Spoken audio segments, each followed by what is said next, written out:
Michigan Realtors, and welcome back to From the Mailbag. I'm Becky Berke, and in today's Q&A, we'll take a look at some more questions about the recent NAR Settlement Agreement, specifically questions related to the upcoming practice change that will eliminate offers of compensation on the MLS.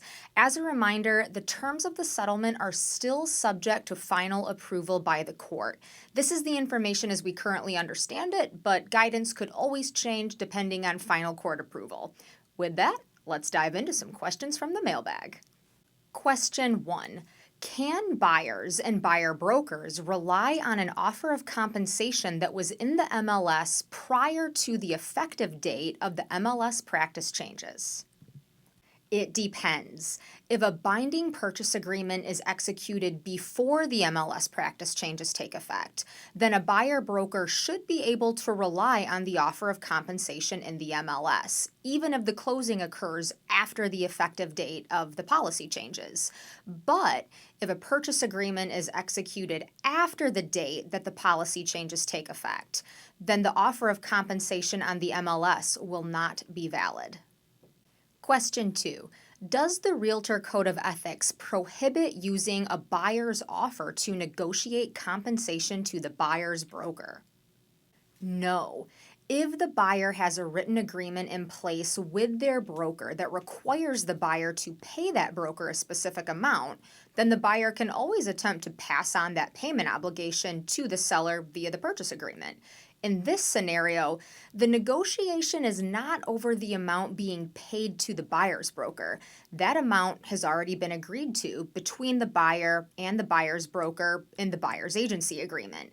The negotiation taking place between the buyer and seller is over which of them is going to pay that agreed upon amount. Now, other cooperating compensation agreements, for example, an agreement between the listing broker and the buyer's broker, that arrangement to compensate cannot be negotiated in the purchase agreement because the listing broker and the buyer's broker are not parties to the purchase agreement. Question 3. Can a listing broker communicate offers of compensation on their brokerage website that uses an MLS data feed to display listings? The answer here is yes, but only for their own brokerage's listings. They cannot display offers of compensations for other listings held by other brokers. Question 4. I understand that the settlement allows sellers to advertise concessions in the MLS. Will seller concessions that are communicated in the MLS be binding on the seller?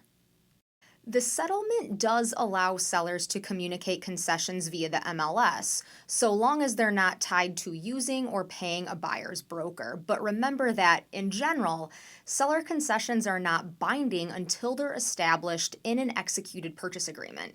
If a buyer is relying on a seller concession as means of paying their broker, then they'll want to make sure that that concession is written into the purchase agreement. As always, thank you for tuning in to another installment of From the Mailbag. We anticipate many more questions about the forthcoming practice changes that are laid out in the NAR settlement, so please send any questions you have to the email listed below. As we work through those questions, we'll continue to provide you with resources on this topic. As always, thank you for watching, and we will see you next time.